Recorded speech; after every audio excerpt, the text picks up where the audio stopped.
Hello, in this video we're going to follow the troubleshooting of this 1966 Gibson GA20RVT, also known as the Minuteman. These Minuteman amplifiers can be pretty cool. They're 112.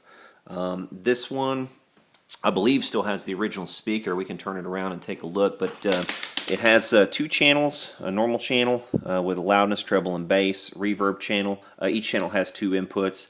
The reverb channel has loudness, treble, bass, reverb, and tremolo with depth and frequency. Here's the power switch with the little light. We'll flip it around here and take a look at the back as well.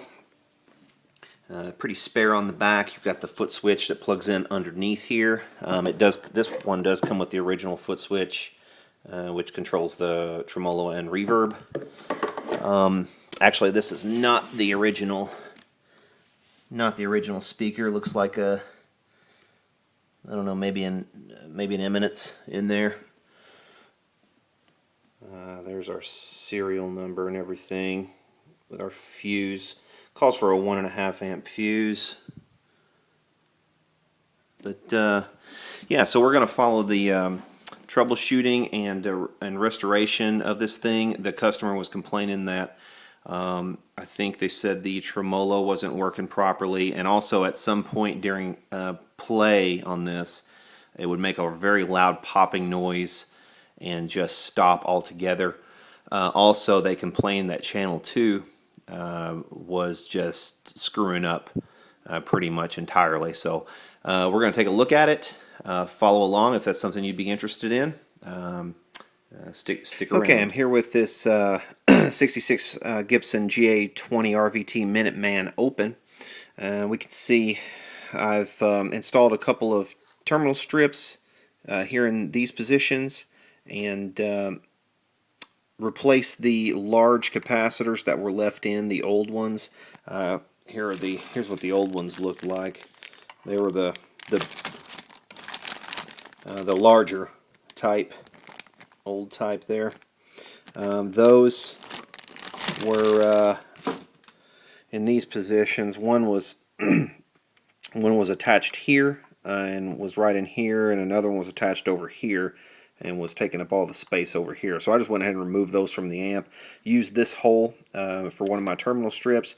Had to drill one hole here for this terminal strip, but that's allowed me to move these caps to this position, which gets them pretty much out of the way of everything. These caps were already replaced when I opened this thing up. There was another cap. One of these caps was actually not one of these, but a different one. It was actually over here, and it was kind of just all soldered in, real nasty. All the solders were all blobbed up, so it hadn't been done in a very nice way. But this is a lot nicer than it was. There's not much place to put caps in one of these. They're pretty cramped. Up on this terminal here is a popular spot that I've used before. This is the first time I've done this, and I think I'll probably do this more in the future.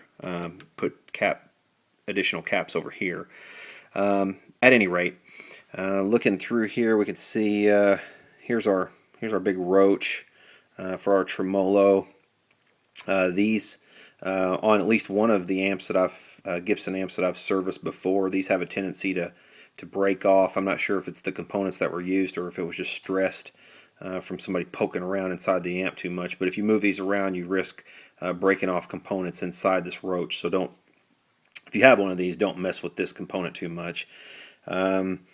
These are all actually original caps, I believe. I've seen both of these types of caps in Gibson amps from this era, and it looks to me like maybe they were in a transition phase. They were using some of these as well as using up these old ones. These have a tendency to go bad a lot quicker than these will. I haven't tested any of these or anything yet. The customer was actually complaining that at some point during play of this amp that they would actually experience kind of a loud pop, and then the amp would just kind of fade out, and it just basically wouldn't do anything after that.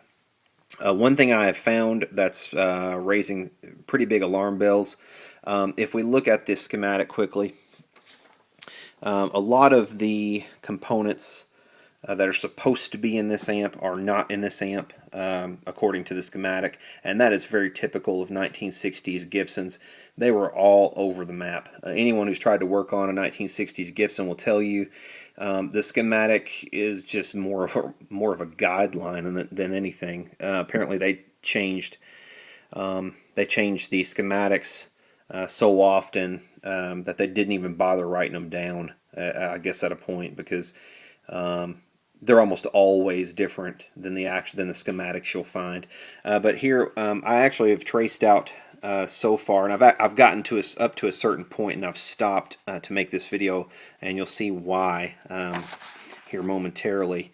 All of our input resistors are correct. This cap is in place. All the ones with check marks, these components are there. I just put a check mark here because just to indicate that this is indeed V1 and it's going into pin 8. So anytime I do that with a Gibson, I put a check because, again, they'll be all over the map as well as far as which tube is in which position. So this one was V1 pin 8, so I went ahead and put a check mark there. Down here, our 0.5K resistor was correct, the bias resistor, but this was, instead of a 1 microfarad, it was a 5 microfarad. This plate resistor was correct. This was actually a 0.047 instead of a 0047. This was correct. There were a lot of components in the tone stack that were completely different. However, the one thing I was actually going to change was going to be this network right here, and this is what's called the tone sucking network in Gibson amplifiers. If you see one of these coming out of the loudness control into the next stage, it's usually best to remove this and remove this also, and simply either replace it with a straight wire going into the next stage, or you can put a like, say, a 68K or maybe a 100K resistor as a grid stopper, because what it is going to actually beef up the input into the next stage, and if it's too much, you may have to come in here and put a grid stopper. This one from the factory, it's all factory wiring. I think this was not in this one from the factory, so or at least this point was factory wiring. Now, someone had been in here before, but they had messed around with some other things, not this, by the look of it. This was actually going into V4A instead of V4B, I believe. But here's the problem, and this may all be wrong as well. I'll have to come back in here and look at it, but V4 if we look down here, let's move the schematic up. If we look down here, V4 was supposed to be a 6EU7. However, I found that there was a 6EU7 in that position, in the V4 position, but it is not wired for a 6EU7. If we look here, a 6EU7, I'll show us, well, let's look actually at the at this. I've actually drawn out the pinout for a 6EU7 just so we can see it without me trying to hold the book open. But the heaters are pins 1 and 2 on a 6EU7. Now on a 12AX7, they are pins 4 and 5, and also pin 9 is the kind of the center tap for the heater. So you'll see your 6-volt winding on pin 9, 4, and 5 of a 12AX7 family, which also includes the 12AU7, and the 6EU7s will be on 1 and 2. So if we look at the amplifier, we will see here clearly pins 1 and 2 are, here's our virtual center tap for the 6-volt winding, so this is indeed a 6EU7. Now if we follow these around, let's see, let's get some more light on the situation here. Here we go, that'll be blue. There we go. Okay, if we follow this one over, we can see clearly right here pins 4 and 5 are tied together, and also pin 9 is wired into the 6-volt. So this will be a 12AU7. If we come to the next one, we see pins 1 and 2 are using our black and white wires. So that's a 6EU7. Now this is pin 4, or excuse me, V4. We'll see 4 and 5, and then pin 9. So this is clearly wired.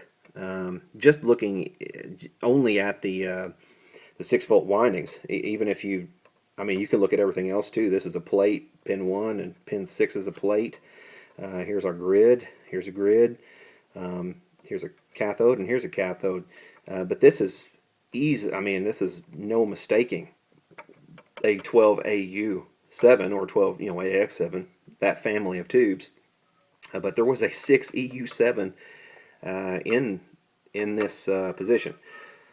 So obviously I've replaced that with the correct tube now, and I think that may solve the primary problem.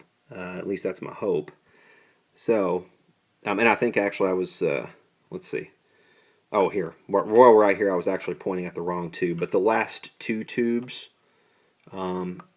excuse me, the last two tubes, it's kind of hard to look at this screen and focus and point things out at the same time. But this is V4, this is V5. Both of these tubes are 12AU7s.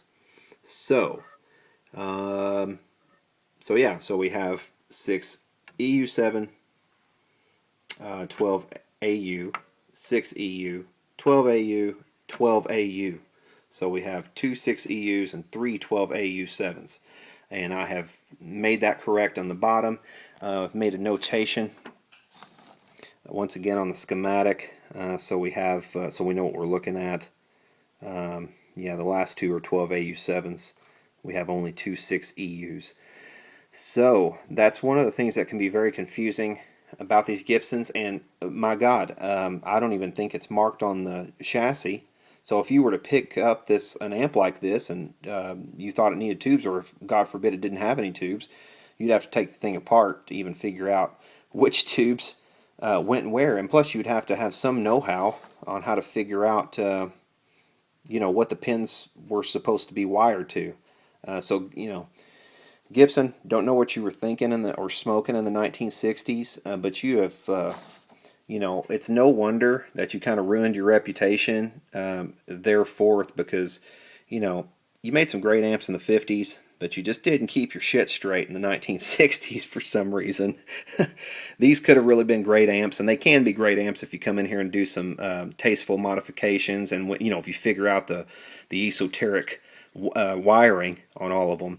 But it takes some getting used to working on these Gibsons, and if you're just cracking into one the first time, exercise some caution and make sure that you've got all the tubes right. Go very slow and do what I'm doing here, and go through the entire schematic and check each component and make sure that they're in this amplifier. If they're not in this amplifier, ask yourself why it's not there, and whether or not you might have some things majorly screwed up, like a completely different tube in that socket. So anyway, just wanted to point that out. And what I'm going to do now, since I've figured out the tube issue, I've got it all. It's all been recapped. I've cleaned out all of the tube sockets already, and I've also completely cleaned the faceplate. This thing was filthy. I don't know if I got very good video of that before, but this thing was absolutely filthy down in these pots. So I took all of these. Took every bolt out of the front, or all the nuts rather, off the front of this thing, and cleaned all these pots and cleaned all the grounds and inside and out. So I think we're going to be a lot better off now. I'm pretty confident. We've got everything sorted, but I'm going to trace out the rest of the schematic, make sure that it's just positive that it's all correct. We'll come in, check the bias and everything after we've brought it up on the variac. And we're going to bring it up on the variac for a couple reasons. We're not just going to flip the on switch. Main reason is, even though these are new caps, they're brand new caps, and I still like to bring them up on a variac the first time.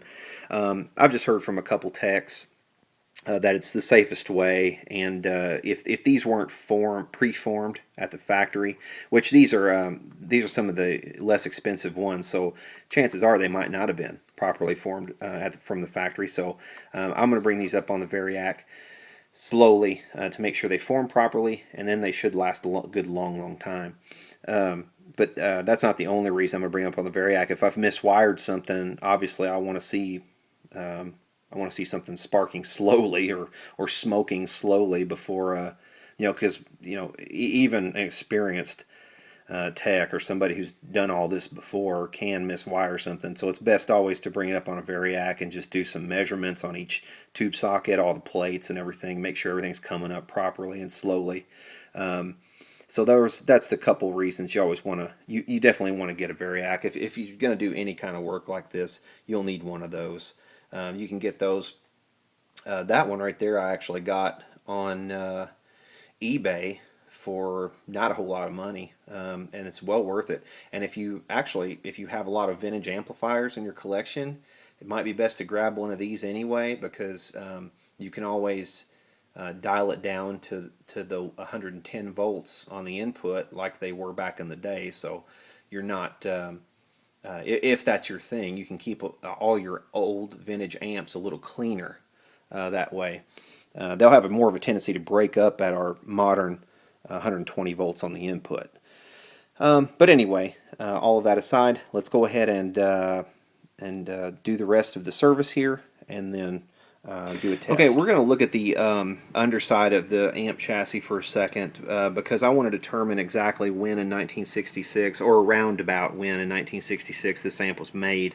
We're going to look at the codes here. We've got a 1966 code 13th week on this transformer. On this one we have a 1966 12th week.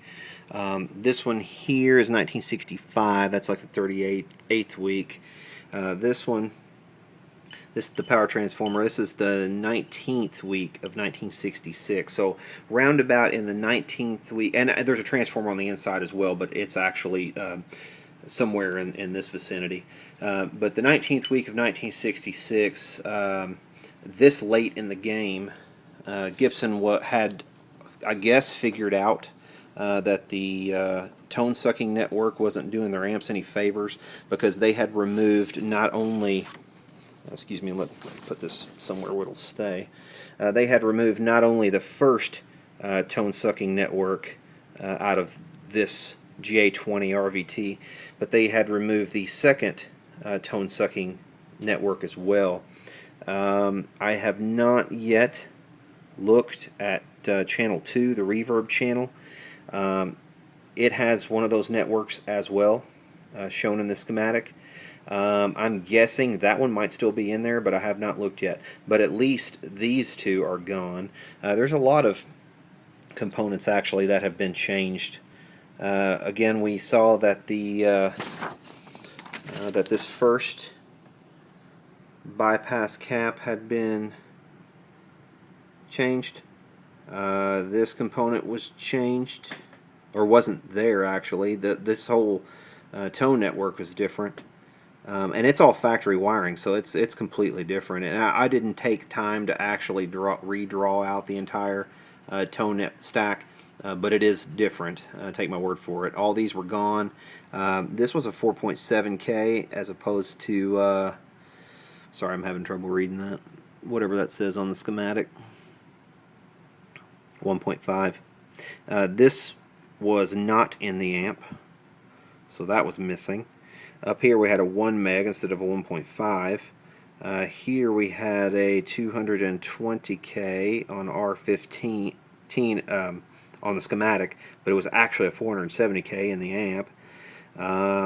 Again, this was all missing. Down here we had a 2 microfarad instead of a 5 bypass cap. This is the transformer that's on the inside, or actually, excuse me, that's actually, I believe, this one. But that's doing our phase inversion. I haven't gotten past that yet, but I did want to show that at least by the 19th week or so, at least of 1966, Gibson had decided that these tone-sucking networks were no longer doing their amps any favors, and took them long enough. Okay, I've begun tracing out the reverb channel here. I've already found a couple more components that are different. This bypass cap does not exist in the example that I have, so that's kind of a lost opportunity to pump out more gain. We have a much larger, 5 times larger in fact, coupling cap in this position. Instead of a 0.01, we have a 0.05 basically. Tracing this down, this 1 meg exists, but it's actually going from one of the legs to here, so that's different. So in other words, you'd have the 1 meg resistor right there. On the other leg, I'm not even sure, but this is all different. It does go to pin 2 of V2, but look at this. Here is our reverb way over here. So it's over here by the power and everything. And if we trace the this green wire right here, if we trace it down, I mean, look how long this green wire is. It's no wonder that these amps often have very noisy reverbs, because I mean, look how far this unshielded wire has to go to get from way over there all the way to V2. I mean, why they didn't make, I mean, because that's a 12 AU, why they didn't make one of these way down here, you know, pushing the reverb. They could have just gone straight across, but no, instead they had to come way the hell over here.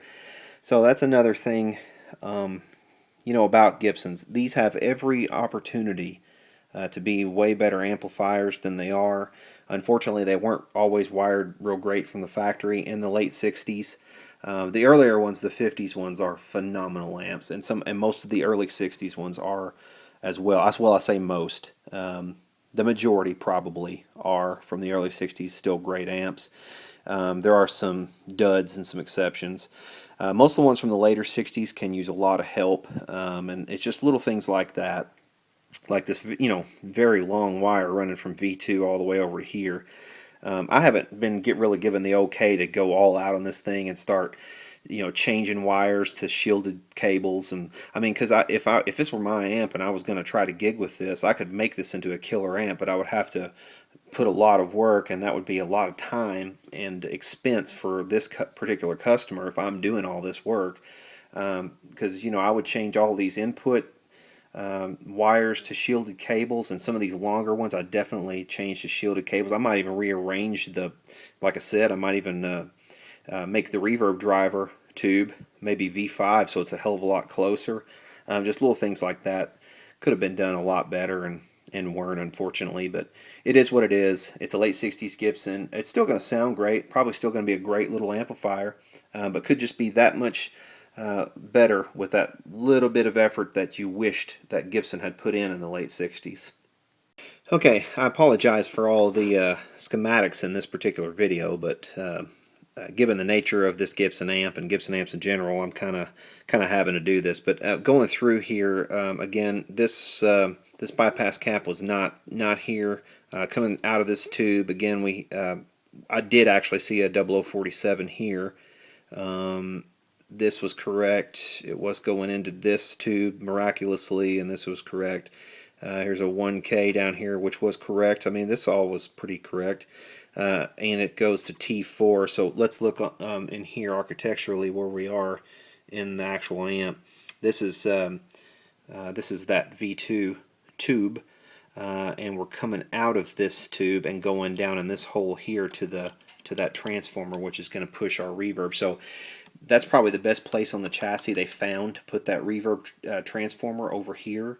So you know, I guess I kind of have to take back what I said about moving that reverb down to like V5 or V4 or something to get it closer to the pot, because then you would have the additional problem of having a wire coming out anyway and running to the transformer. So so yeah, maybe they did know what they were doing as far as that goes, that layout, but still I don't see much of an excuse why they wouldn't at least shield this long wire coming across everything. And you know, it's just weird. A bit more effort would have probably gone a long way. Of course, we're going to go through the reverb tank there, but I'll continue on and we'll see what other components are not correct. I want to correct one thing real quick before I move on, because I feel bad I got this part wrong. Just looking in this amp, you kind of get googly eyes sometimes, but coming out of this V1A on this reverb channel, this component, this 1 meg that was in series with the 500K reverb pot down here, I think I said earlier that it was bypassed in this fashion, but I was wrong. It actually is in series, but it's a 470K, not a 1 meg, so I was mistaken about that. It just looked weird in the amplifier the way it was wired, so I just wanted to mention that. Okay, you remember a little bit earlier when I was talking about these little tone networks, and if you did have an amplifier that had one of these in here and you took it out, you'd probably want to run either a wire directly or put like a little 68K resistor as a grid stopper. Well, they kind of read my mind, I guess, on that, because down here on this one, from the factory, it's obviously all still factory wiring. This was not in here either. So this tone network by the 19th week of 1966 had also been taken out of the reverb channel, and a little 68K grid stopper had been added, probably because it, again, it probably pumped up the gain a little bit too much, especially if you had the reverb running. It may have, because it looks like it's tied back in right here, so that 68K would have helped. So yeah, they put a little 68K grid stopper instead of all this mess. Again, on this channel, the tone network is completely different than this. I say completely different. It may be similar, but it's, I mean, to try to draw this out, I'm not going to bother. But it's different than this, so take my word for it. But essentially, you can kind of get the idea overall how many changes were made between the time this schematic was drawn, and there's not really a date on this thing that I see. Actually, I take that back. There is a date on this thing. 9 of 66. So maybe this is the later version of the schematic. So maybe I even have the earlier version of this amp, and this is, I don't know, maybe this stands for September of 1966. If that's the case, the 19th week of 1966 certainly occurred before September, so maybe sometime in the summer they were making good versions of the GA20RVT Minuteman, and then they moved to this mess maybe in September of 66. Who knows? At any rate, this is the only schematic that I've seen that's officially from Gibson for the GA20RVT. Maybe there are others out there that I don't know about, and somebody can enlighten me on that. Or if you want to comment on the video and leave links, that would be much appreciated. But I haven't seen one, and at least this amp that I have in front of me is obviously the better version than this crap that they made, I guess, later on. Again, if that's correct, 9th month of 66. So yeah, that's a Minuteman GA20RVT. I'm going to finish up with the servicing of this amp, and then we're going to take a listen to it and see what it sounds like. Okay, I'm at the point of bringing this thing up on a Variac, and I can come in here and test the voltages to ground, and I'm not all the way up yet on the input, but you can see there they're fairly rock solid on each of these little nodes. So I'm bringing it up slowly just to make sure everything comes up slowly and the caps form okay. One thing I will say about these Gibsons that's kind of nice is that they color coded these wires for you. A lot of manufacturers won't even, doesn't seem like, at least they kind of bothered to do that, but on Gibsons the greens are the grids, which makes sense, G for grid. The blues are the plates, so you can come in here if you want to measure each of your plates. That one's seeing 128 volts. A couple plates here, 125, 125, and you can pretty much hit all of your, there's 142. You can hit all of your plates Real easy. Okay, we've brought it up enough on the Variac that we're starting to get some sound now, and I'll just kind of show you. I'm plugged into channel 1 here. Got all the controls up to 10. I just got a guitar plugged in, but all the controls, because of all the cleaning I did, namely because these things were scratchy as hell, all of them are crystal clean now, so that's good. One other thing I wanted to point out while I still have this amp open is this. I'm going to grab something wooden here. This little pot is really interesting and good to see in this amp. I'm not sure if this is the only Gibson I can remember seeing a pot like that. That's not to say that there aren't others. I'm sure there are, but that's the only one that I remember off the top of my head seeing that pot. But I'll show you what that is. That pot is right here.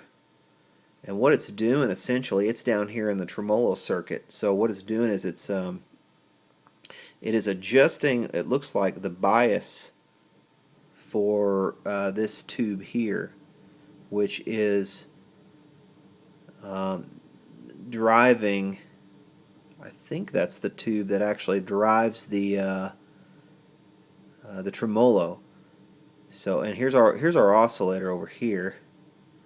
And this is the tremolo driver. So if you want to adjust the strength of the tremolo, this will help you adjust that strength by adjusting the bias of this tube. That's really nice to actually have in an amplifier, and I'm kind of surprised that more manufacturers didn't do this, because this usually, if your tremolo starts to screw up, you have to come in here and replace a resistor to try to beef this back up, or maybe even this tube. But as this tube weakens, you have the option at least of opening up the chassis, coming in here and making this adjustment, and you might even get away with having a weak tube for a lot longer by doing that. But that's kind of cool, actually. But I wanted to point that out before I forgot about it. It's definitely a cool feature of this amp. It's, and again, this is another reason it's kind of hard to be so down on Gibson completely, because they did a lot of innovating. They did a lot of things that other manufacturers were not doing. They did a lot of stuff that Fender definitely wasn't doing. They came up with some unique sounding amplifiers as a result, and this is just, this is one case where it's a pretty damn good idea if you ask me, and it's good to see.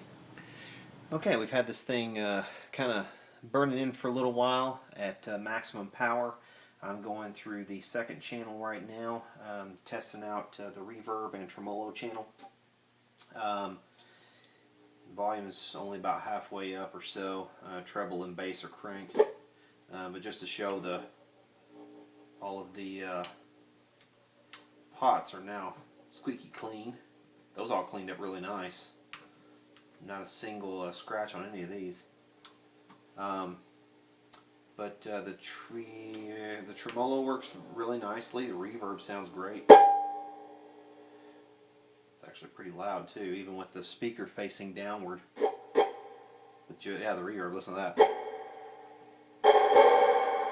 It's actually a pretty decent reverb, and one thing I will say about the reverb, it doesn't add nearly as much noise as some of the other Gibsons that I've had. Some of these Gibsons and the Epiphones from this later time period have a tendency to have reverbs in them that are somewhat noisy.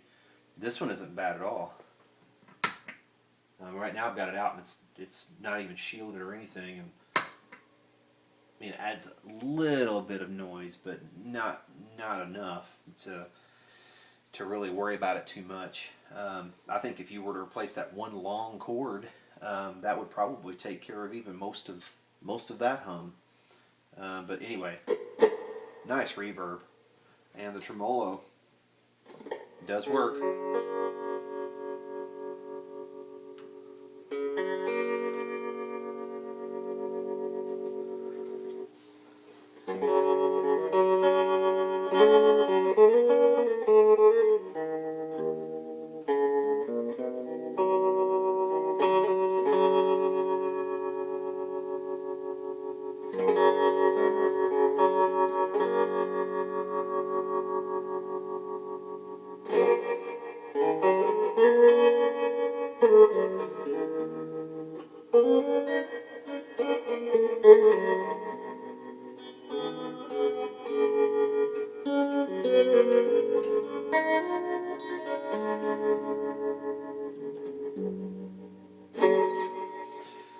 But yeah, I think we're pretty much done with this thing, and it's ready to go.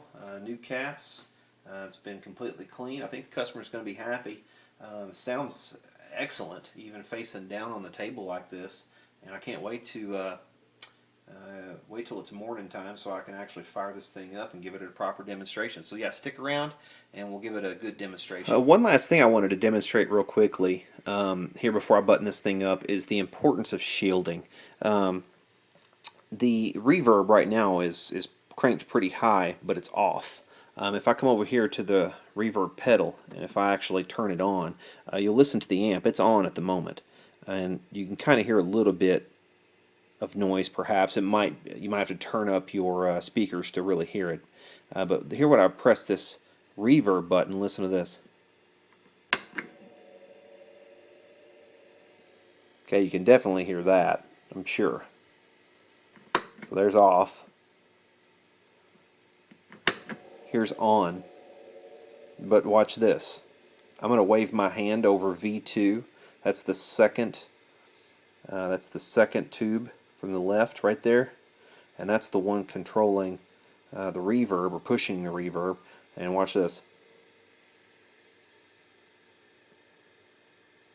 Just moving my hand over the top of it, shielding it from this fluorescent light above,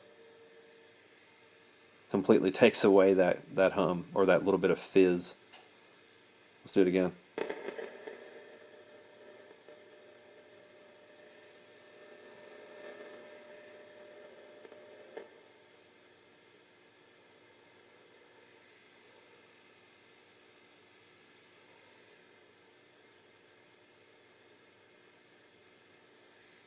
But yeah, a good demonstration in the importance of shielding. Okay, we're finally at the stage of testing this thing out. Right now I'm going to go through the second channel, the reverb channel. Loudness is right now on about 8, the treble's on about 4, bass is all the way up to 10. I've got the reverb on about 4. Don't have it on at the moment. The tremolo, I will test that out in a moment as well, but we'll get some sense of the tones with a telly.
Yeah, we'll go into the normal channel here quickly as well. You can also jumper these channels. You know, I think it's got enough punch. Really, you probably wouldn't want to do that under many circumstances, but you can do it.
Channel 1, and that's a 1966 Gibson GA20RVT, also called the Minuteman.